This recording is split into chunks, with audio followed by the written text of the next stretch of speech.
అలానే అమరావతి ల్యాండ్స్ విషయానికి వచ్చేసరికి ఇన్సైడర్ ట్రేడింగ్ స్కామ్ ఎలిగేషన్స్ కూడా జరుగుతున్నాయి కదా, సో ఏంటి సార్ అది?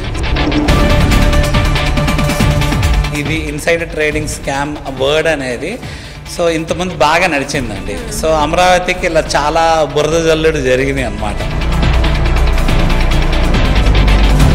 అమరావతి అనేది ఇప్పుడు హైప్ వచ్చిన తర్వాత మాకు తెలిసింది ఏంటంటే కేజీఎఫ్ మూవీకిను అమరావతికి ఏదో రిలేషన్ ఉంది. ఇది నా డౌట్. సో నిజంగానే రిలేషన్ ఉందా? ఉంటే ఏంటి అసలు?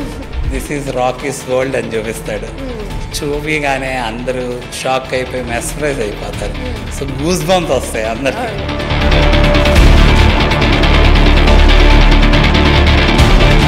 సో కాకపోతే అక్కడ ఏంటంటే కొంచెం పొల్యూటెడ్గా ఉంటుంది. అది ఎందుకంటే డిఫరెంట్ కదా, కోలార్ గోల్డ్ ఫీల్డ్ కాబట్టి. అమరావతి కూడా రేపు ఆ మాస్టర్ ప్లాన్ అంతా ఎగ్జిక్యూట్ అయిపోతే it's going to be great big Amaravati world అయిపోద్ది అనమాట. సో ఎప్పుడైతే ఈ మాస్టర్ ప్లాన్లో మనం ఆ విజన్ ఉండాలి. రియల్ ఎస్టేట్ ఇన్వెస్ట్మెంట్స్కి ఎప్పుడు ఆ విజన్ ఉండాలి.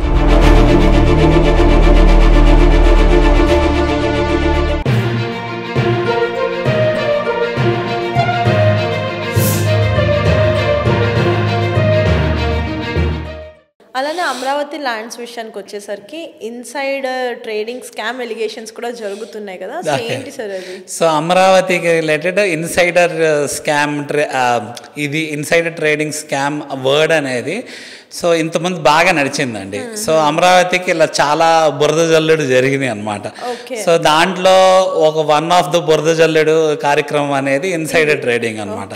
సో ఈ ఇన్సైడర్ ట్రేడింగ్ అనగానే సో ఇది అసలు ఇన్సైడర్ ట్రేడింగ్ వర్డ్ అనేది టెక్నికల్గా ఈ రియల్ ఎస్టేట్లో వాడరు, స్టాక్స్లో వాడతారు. ప్లస్ ఏంటంటే దానికి కోర్ట్స్ కూడా డెసిషన్స్ ఇచ్చినాయి అసలు ఇలాంటిది ఏమీ లేదు అక్కడ, అలాంటిది ఏం జరగలేదని. సో మనకి ఎప్పుడైనా ఏదైనా గవర్నమెంట్ ఏదైనా న్యూస్ వచ్చింది అనుకోండి, ఆ న్యూస్ని బేస్ చేసుకొని ఆ న్యూస్ బయటకు వెళ్ళిపోయింది అనుకోండి, పబ్లిక్ అయిపోయింది అనుకోండి, సో ఆ న్యూస్ని అడ్వాంటేజ్ తీసుకొని దానివల్ల ఎవరైనా బెనిఫిట్ అయ్యారు అనుకోండి, అప్పుడు అది కరెక్ట్ కాదు కదా అని చెప్పేసి ఉద్దేశం అనమాట ఇన్సైడర్ ట్రేడింగ్ అసలు మీనింగ్.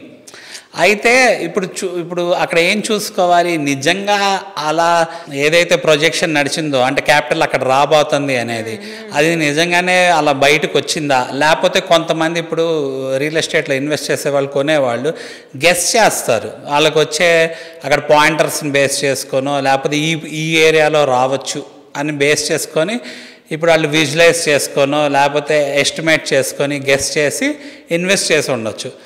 మనకి రిజిస్ట్రేషన్స్ పరంగా చూడండి, ఇప్పుడు మనకి క్యాపిటల్ అనౌన్స్ చేయకముందు ఏ రేట్లో రిజిస్ట్రేషన్స్ జరిగినాయి, ఓకే, అసలు ఈ మధ్యకాలం అంటే క్యాపిటల్ అనౌన్స్ చేసిన దానికి అసలు అక్కడ గ్రోత్ రాకముందు ఎన్ని రిజిస్ట్రేషన్స్ జరిగినాయో తెలుస్తాయి కదా.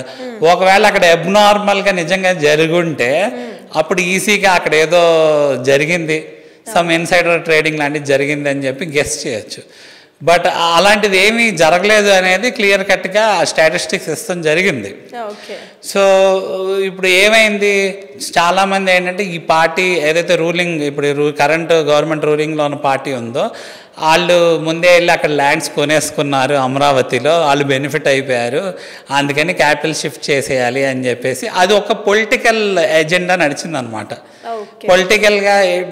పొలిటికల్గా ఎలాగోలకు దెబ్బ కట్టాలనుకోండి, సో బురద జల్లేస్తే వాళ్ళే తుడుచుకోవాలి అన్నట్టు అలా బాగా జరిగింది. సో ప్లస్ ఏంటంటే దీనివల్ల ఫస్ట్ ఎవరైనా జనాలు నమ్ముండొచ్చు, బట్ తర్వాత జరిగిన డిస్ట్రక్షన్ చూసి పీపుల్ ఎవరు బిలీవ్ చేయలేదు, ఇదంతా అబద్ధం అని చెప్పి ఫైనల్ కంక్లూషన్కి వచ్చేసారు పీపుల్. సో ఇప్పుడు కూడా క్లియర్ కట్గా మనం స్టాటిస్టిక్స్ చూసుకుంటే రిజిస్ట్రేషన్లో ఎన్ని జరిగినాయి ఏంటి అనేది ఎవరికైనా అర్థమైపోద్ది. సో ఎవరైనా వెళ్ళి చెక్ చేసుకోవచ్చు. ఇప్పుడు ఆర్టీఐ కూడా ఉంటుంది కదా, రైట్ టు ఇన్ఫర్మేషన్ యాక్ట్ కూడా ఉంది, ఎవరైనా అడిగితే వాళ్ళు ఇన్ఫర్మేషన్ ఇస్తారు. ఇప్పుడు పబ్లిక్ డాక్యుమెంట్స్ అవైలబిలిటీ ఉంటుంది కదా, ఆ స్టాట్స్ తీసుకొని చూస్తే క్లారిటీ వచ్చేస్తుంది నిజంగా అలా జరిగిందా లేదా అనేది చెప్పేసి. మోర్ ఓవర్ ఏంటంటే అమరావతిలో మనకి ఒక వెబ్సైట్ ఉందండి, ఆ వెబ్సైట్లో మనం ఎవరైనా వెళ్ళి కామన్ పీపుల్ చూసుకోవచ్చు యాక్సెస్ చేసి అది ఎవరి పేరు మీద ఉంది ఏంటి అనేది. సో ఈ అమరావతిలో ఉన్న ల్యాండ్స్ అన్నీ కోర్ క్యాపిటల్లో ఉన్న ల్యాండ్స్ అన్నీ కూడా ఎక్కడి నుంచి వచ్చి ఎవరి పేరు మీద ఉంది అనేది చూడొచ్చు. సో మరి చూసినప్పుడు తెలిసిపోద్ది కదా. యా, సో ఈ కంప్లీట్ ఇంటర్వ్యూలో నేను తెలియని విషయాలు చాలా తెలుసుకున్నాను సార్. కాకపోతే ఇంకొక బుల్లి డౌట్ ఉండిపోయింది ఏంటంటే, అమరావతి అనేది ఇప్పుడు హైప్ వచ్చిన తర్వాత మాకు తెలిసింది ఏంటంటే కేజీఎఫ్ మూవీకిను అమరావతికి ఏదో రిలేషన్ ఉంది. ఇది నా డౌట్. సో నిజంగానే రిలేషన్ ఉందా, ఉంటే ఏంటి అసలు?